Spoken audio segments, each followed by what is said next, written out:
The Electoral College, presented by Citizen Genius. In a typical election, citizens vote for political candidates, and the candidate with the most votes wins.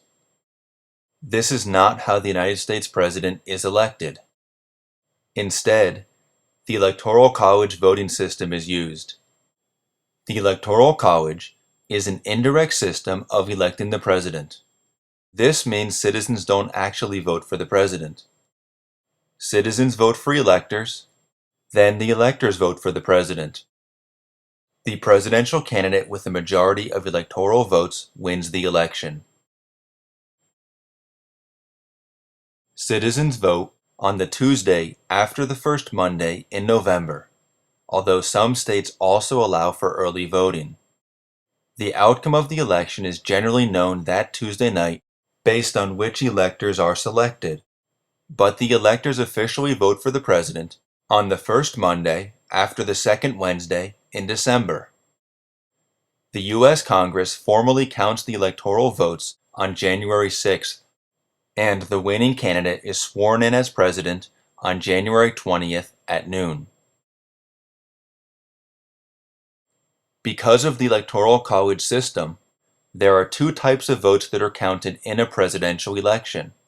The popular vote refers to whom citizens vote for, and the electoral vote refers to whom the electors vote for.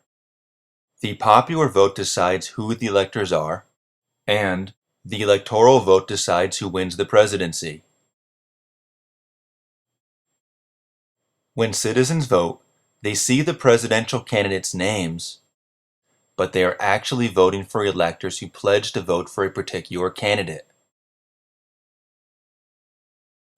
Each candidate has a group of electors in each state, and generally, the people who serve as electors are chosen by the political parties in each state through a state party convention or by the state party leaders.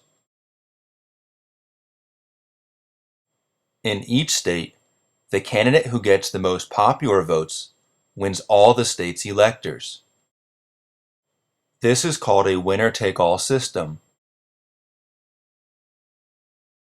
Only Maine and Nebraska use a different system that allows each candidate to win a portion of the electors. The number of electors each state gets is equal to its number of senators and representatives. This means states with larger populations get more electors. For example, a large state like California gets more electors than a small state like Vermont.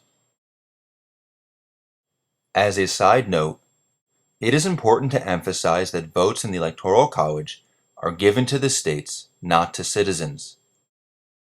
Since Washington, D.C. is not a state, citizens living there could not vote in presidential elections until the 23rd Amendment was added to the Constitution in 1961. It says that Washington, D.C. gets the same number of electoral votes as the least populous state, which means it gets 3 electoral votes. This amendment only applies to Washington, D.C. U.S. territories do not get any electors. This means that citizens living in the territories do not have a say in presidential elections. However, there are a few exceptions to this. For example, citizens living in a U.S. territory while working for the U.S. government or studying abroad can vote in their state of official residency. The number of electors in the Electoral College is based on the total number of senators plus the total number of representatives in the House of Representatives plus 3 electors for Washington, D.C., since it doesn't have any senators or representatives. Adding up these numbers produces 538 people in the Electoral College.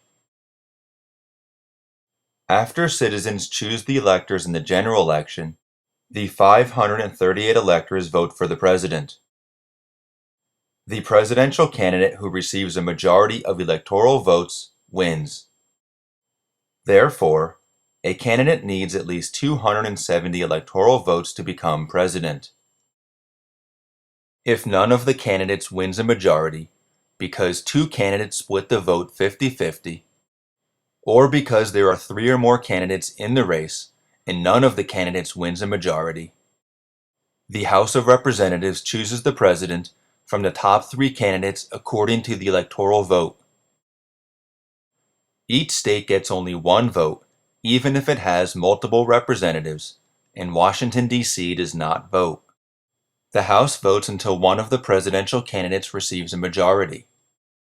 The candidate with a majority of votes in the House becomes president.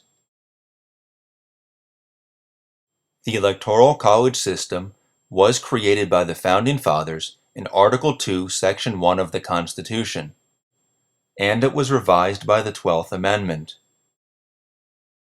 The Founders debated several options concerning who should choose the president, so the Electoral College was created as a compromise. For more information on the origin of the Electoral College, please check out another video. There are several criticisms of the Electoral College. Some of the main criticisms are listed on the screen. They will be discussed in greater detail in another video.